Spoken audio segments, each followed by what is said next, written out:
محترم مرکزی रहनुमा जमीयत उलमा इस्लाम हज़रत मौलाना मोहम्मद खान शिरानी साहब, तर्जुमान जमीयत उलमा इस्लाम पाकिस्तान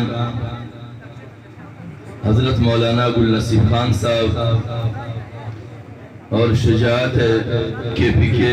हज़रत मौलाना शुजाउल मुल्क साहब और नूर मुअज़्ज़ज़ मेहमानान गिरामी और सामईन, अस्सलामु अलैकुम। हाफिज़ सलामत साहब फलियार वर्की पर सीधा लास बांधे मरगरी वलार से हाफिज़ सलामत साहब फलियार वर्की अज़मर दनंदा मजलिस द जमीयत उलमा इस्लाम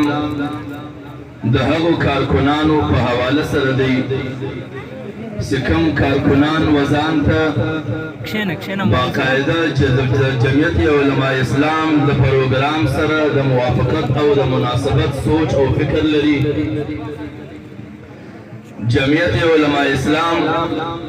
वह जमात तवयल करी सिपहागा के लफ्ज़ जमीयत सर द इनफरादियत तरदीद सवई दी लफ्ज़ उलमा सर द गैर इल्म यानी द उलमा द रहनुमाई इकरार सवई दी और लफ्ज़ इस्लाम सर द इस्लामी उसूल और द ज़ाबितों द पैरवी इकरार सवई दी। लिहाजा द जमीयत उलमा इस्लाम द नम मकसद दादी सिपदा की फैसले द इज्तिमाइयत पर बुनियाद करे द इनफरादियत पर बुनियाद ना बदला की रहनुमाई उलमा द दियानत पर बुनियाद कभी द बदियानती पर बुनियाद ना बदला की रहनुमाई दगा दरे बुनियादी नुक्ते मख की भी नो ब्याद दगे ताइफे द जिंदगी मकसद संजीदगी भी और अल्लाह तबारक व तआला फरमाई सिर्फ इंसानियत बांध दासी और जमाना पर दुनिया के तेरा सवे द से इंसानियत पर हागा के काबिल जिक्र शय न हुई द हागा वजूद लसर न हुई या अल्लाह रब्बुल इज्जत द इंसानियत पैदा की अल्लाह रब्बुल इज्जत पे से इन्ना खलकनल इंसान मिन नुतफतिन अमशाजिन नब्तली फजअलनाहु समीअन बसीरा मा वदगत वसलाहियत नवरकल यौम द औलिदो सलाहियत वर्के यौम द बसीरत सलाहियत वर्के द औलिदो द सलाहियत मकसद दादी सिदई पकम दुनिया की जुवन तरबी बदल दुनिया की बल हर ख्वादत द औलिदो द पारा मजलिसुना पैदा करे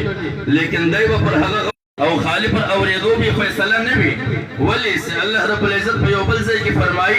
सिता से द हग कौमों परंग मत करे से द हगो दावा खुदा गबी से ज औरम लेकिन हग औरना वला तकूनु कल्लदीना कालू समिअना वहुम ला यस्मऊन इन शर्र الدواب عند الله ثم البكم الذين لا يعقلون वे हग काना हम दी हग गुंगियान हम दी द काना केदलो और द गुंगी केदलो बुनियादी वजह दा गदा सिदे कला औरी नो हग औरी दो तवज्जो न वरकबी और सिकल विनी बबिनाई बाय द हग जायजा न आखे लेकिन से हकीकत की देखला वावरी दे लाजिमन पर कभी पर हग बगौर कभी और द गौर और द सोच नतीजा लाजिमन दगवी से द पर खलब हग वइना रावजी द खलगो په مابین کې وتفسیر پر کوي چې ما دغه وراسه اوریدلې ده ما دا مجلس اوریدلې دي او چې کله د مجلس په مابین کې پر هغه خبره کوي د هغه خبرې په اصل نتیجه او مقصد راوځي लेकिन सिकला खबर पर सोच और तवज्जो ना औरेदल कजी पर हगा बांधे दिमाग व सोच कवलो तो आमादा कजी ना पर जब बांधे हगा उरासा राजी ना रो से न राजी बिया मजमूर गर्द जिंदगी द जज्बात पर बुनियाद हुई और अल्लाह रब्बुल इज्जत वे वला तक़फु मा लैसा लक बिही इल्म इन السمع والبصر والفؤاد كل اولئك كان عنه مسؤولا ويتاسي بهرا پرتکیدلو نار پس منډ مو وهي بلکې ولې صلاحیت درکړې دي دلیدلو صلاحیت درکړې عزت له انسانیت پښتنه کوي ستا اوریدل تا کله غور پر هغه کړي وي د منډي وهلې تاسو کم لیدل دا د هغه په حقیقت کې جایزه اخستې ولا چې دا تا کم تعبیر پېښاوي دا څه شی وای کنه وي او دا استاد زړه اعلان تا کله دا جایزه اخستې ده چې استاد زړه اعلان پر کم بنیاد باندې وي د الہیت پر بنیاد باندې وي کله ذاتی مطالب پر بنیاد باندې وي نو لہذا د سنجیده سیاست مقصد دا دی چې انسان به همیشه پر خپل خبرو غور کوي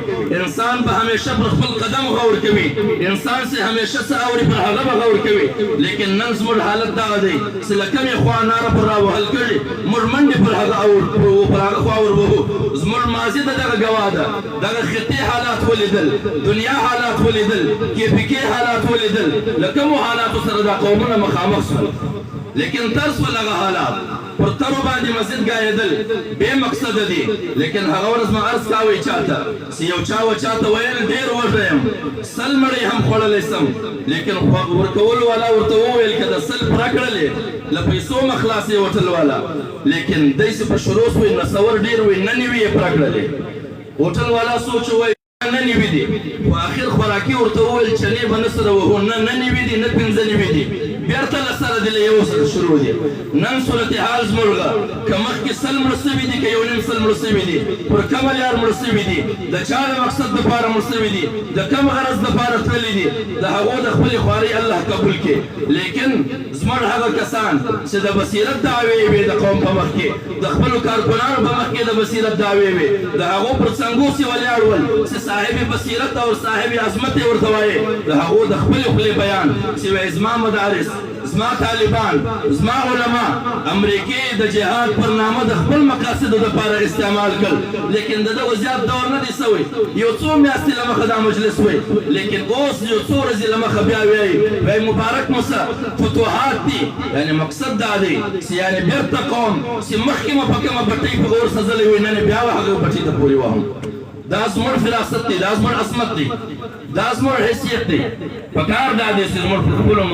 حالاتو باندې غور وکړو زموږ خپلو مسایلو ته وګورو زموږ نن بیا له دغه مسایلو سره مخ دی زموږ نن بیا له دغه مصیبتو سره مخ دی په دغو تمامو مشکل ترینو حالاتو کې چې زموږ کوم سړي رهنمایي کړې ده هغه پر سر باندې حملې وړي دي بمونه یې وړي دي شکنځا یې وړي دي فتوا یې وړي دي هغه نن بیا زموږ په مابین کې حاضر دی د دغه انسانیت د رهنمایي دپاره نن بیا دغه ورته وایي چې اوس ولې بیا مسوځه ولې چې د مؤمن خاصه دا ده چې المؤمن لا یلدغ من جحر واحد مرتين پر یوه غار دوه واره مؤمن نه خوړل کېږي لیکن افسوس دی چې موږ داسې مؤمنان یو چې سهار و ماښام خوړل کړو لیکن احساس په خپل ځان کې نه پیدا کوو الله رب العزت ده لکه څنګه چې موږ د سیاست دعویداران یو د هغسې د سنجیده سیاست کولو خدای توفیق را نصیب کړي واخر دعوانا الحمدلله رب العالمین